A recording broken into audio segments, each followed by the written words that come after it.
Hello, Anytimes readers! I'm Mike. Today, I have an exciting new experiment for you. Can you flip a glass of water upside down without spilling? It sounds crazy, right? But you can make it happen. You just have to use the right materials. So today, I will show you how to turn a glass of water upside down.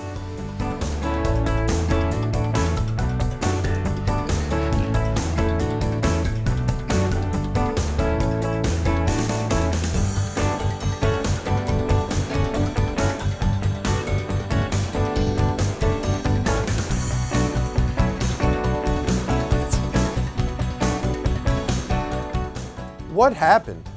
Well, the water in the glass did not spill out. Why did this happen? This happened because of air pressure. At first, the air inside and outside the cup are the same. But after you flip the cup, they become different.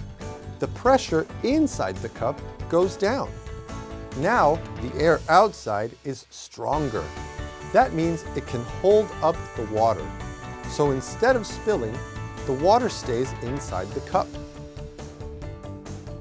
That was our experiment. I hope you liked it. Now you can try it at home.